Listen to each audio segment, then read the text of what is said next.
if you go back to the Excel file, then we got a confidence interval, because when I do the calculation, we choose the confidence interval, right? Yeah, we got exactly the same number here because the 95 is the default when I type in the 95, so that's why you got exactly the same number here and here, right? Exactly the same number here and here.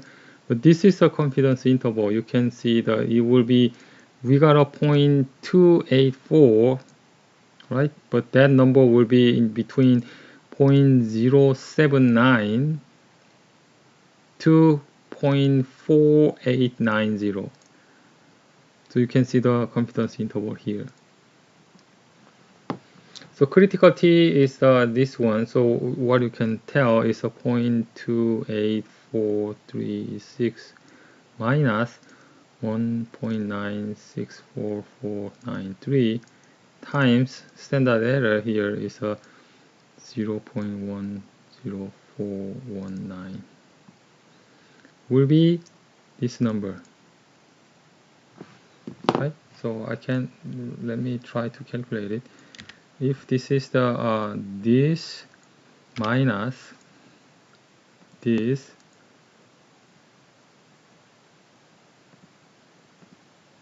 minus, okay, I cannot click the cell because, okay,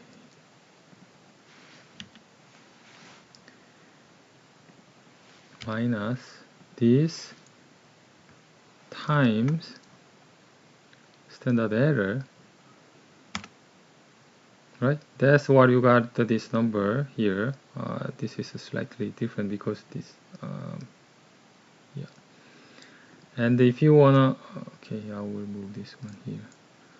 If you wanna calculate the upper level, so again, this one plus critical value times standard error, then you got the same number, so 0.489, 0.489.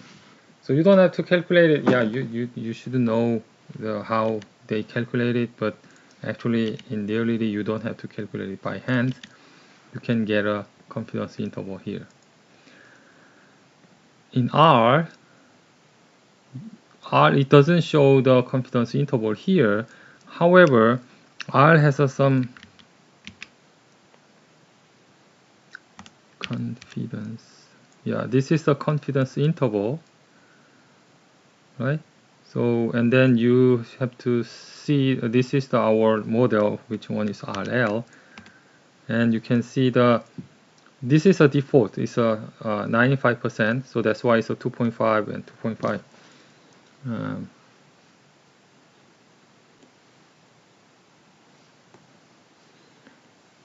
Right? So we want to have a 2 range, and this one becomes 95%, which means this together, this should be 5%. So this is 2.5%, and this is 2.5%. So if you indicate the number from here, so this is cumulative, this point probability of the right hand side, left hand side is 2.5%. And what will be this point? This point, again, if we use only the left hand side probability, this one will be 95 plus 2.5 is 97.5%, right?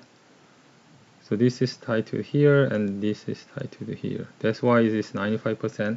You will have a 2.5 and 97.5.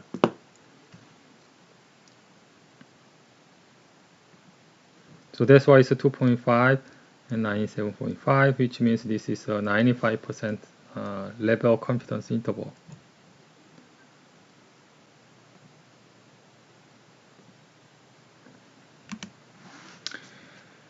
Okay, now the hypothesis test, but usually a hypothesis test, what we can get from there was the null hypothesis was a P0, P0 was a beta J equals 0, right? But what if we want to know not the 0, some other numbers? Then you can use the same thing, estimate minus the hypothesis value and divide by standard error. So basically what we are trying to do is, if you change this null hypothesis, is something like this. Minus AJ equals 0. So basically it's the same null hypothesis as a 0, but I'm not talking about only beta J. I want to look at this variable. So AJ is not a random number, this is a fixed number. Right? So this doesn't change my random variables standard error.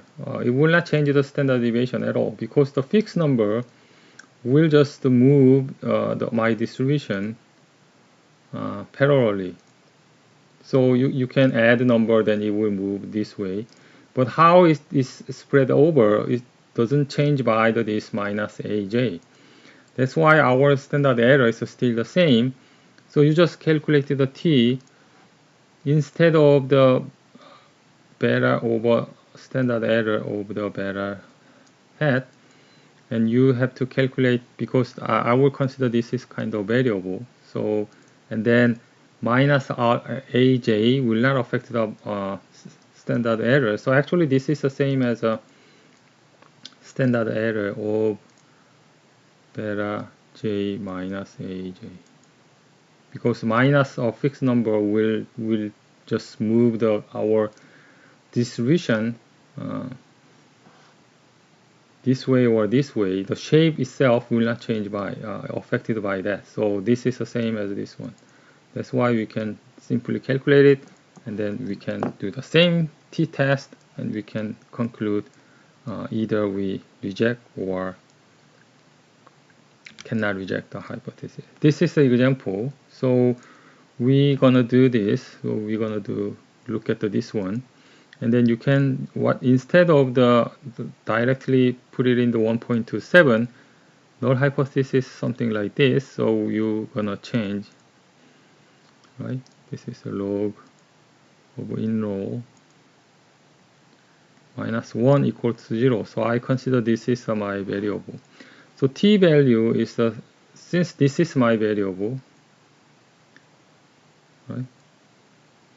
Actually, this is my from sample. So log in row minus 1 over standard. Originally it's a standard error of this, but this is the same as a standard error of only this one, because again, adding certain number or subtracting certain number will only move this curve, distribution curve, horizontally. Shape doesn't change, so basically we can use this formula. And you calculated t, and then you find out the critical t here, right? Of course, from table or using Excel, it depends on the degree of freedom. You find out, and then since 2.45 is greater than this critical t, we can reject the null hypothesis. So we can say there is a clear significant, which means our beta hat, which is a 1.27, this will be obviously greater than, beta hat is obviously greater than 1. Statistically significantly greater than 1. Actually, this is not, so it should be, I cannot, it's not greater than 1, this is not 1. Okay. This is a little difficult, I mean, it's different. H1 is the greater than, not 1, then we have to use a two-tail, right? Or if we use a beta is greater than 1, and then null hypothesis will be smaller than or equal to 1, then this will be the one tail. right? But this is two-tailed. That's why, yeah, we can say beta hat is not 1.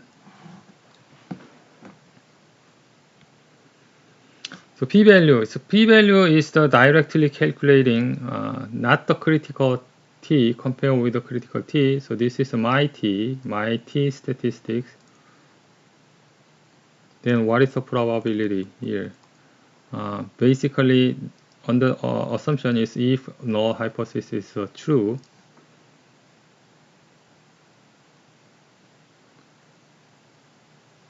what is the probability we can get our current result?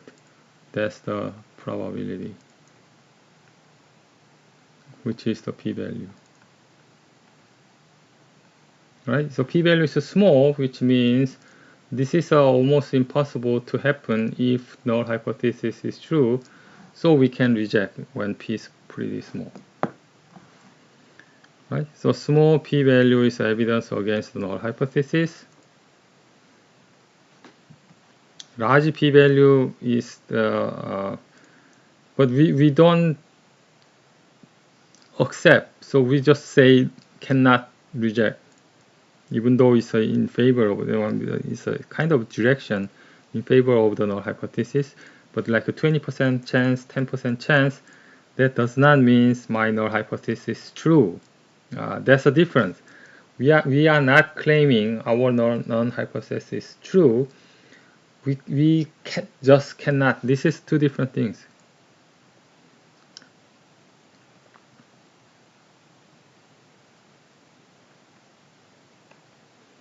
This is not the same as the accept. So we use this, but we don't use this one.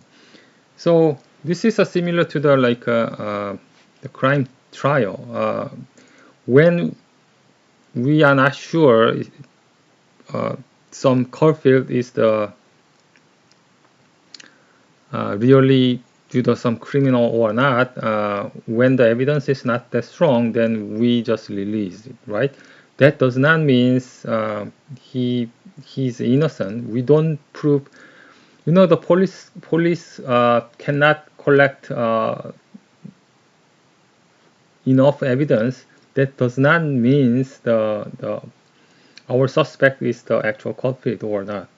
We don't prove he's innocent. We cannot just confirm he's a real culprit.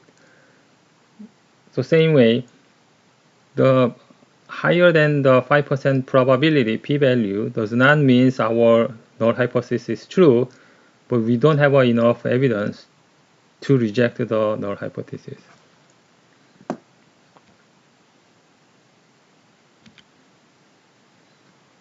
So p-value is the extreme case p-value depending on the actual t statistics.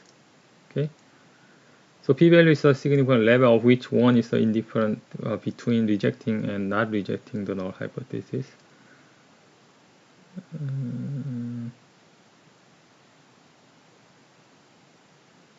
Okay.